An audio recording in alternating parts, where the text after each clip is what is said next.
Welcome back to our channel, where we dive deep into chilling true crime stories.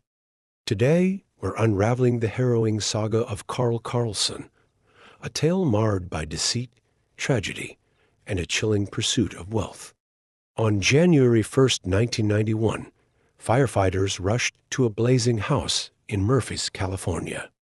The homeowner, Karl Karlsen, claimed to have rescued his 3 children but reported his wife, Christina, tragically trapped inside.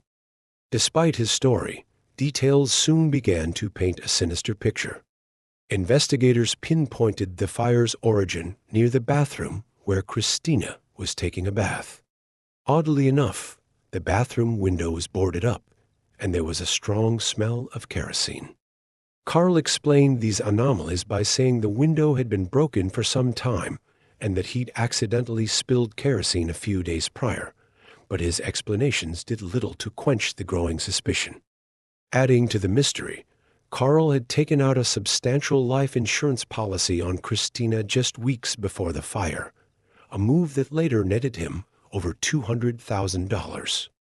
Days after the tragedy, Karl upped and left the area with his children, Levi, Erin, and Katie.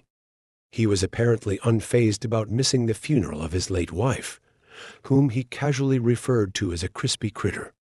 California Department of Forestry felt it may not have been an accidental fire, but had no tangible evidence that Karl was responsible for the blaze. He was free to get on with his life, and the following year, he remarried to a new woman named Cindy. Years later, the family relocated to a farm in Varick, New York. Karl's behavior grew increasingly volatile, especially towards his son Levi, who, along with his siblings, suspected their father might have been responsible for their mother's death. Erin later said in a media interview, "Levi would get beat with anything that my father had within reach. His fists, pipes, shovels, pitchforks, belts, electric cattle prods. You name it, it was used as a weapon against my brother." The story takes a darker turn with the tragic death of Karl's son, Levi. In 2008, Karl asked Levi, now a young man with kids of his own, to come back to the farm to help fix a broken truck. The vehicle was jacked up so that Levi could get underneath and carry out the work.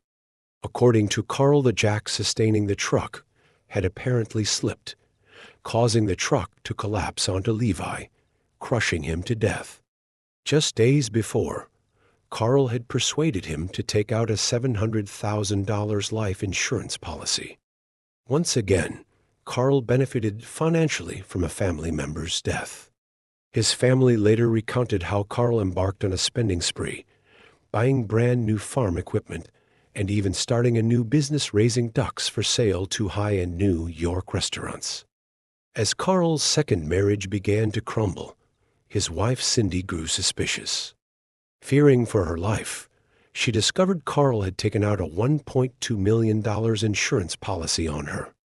She secretly cooperated with authorities to talk to Karl about the deaths while secretly wearing a wire, which led to Karl's eventual arrest.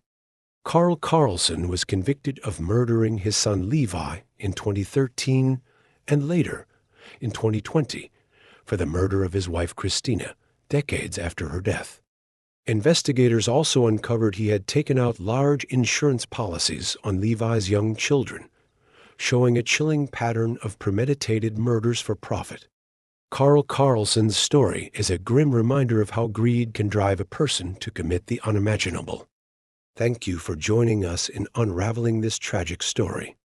For more true crime investigations, don't forget to subscribe, hit the bell icon, and I'll see you in the next one.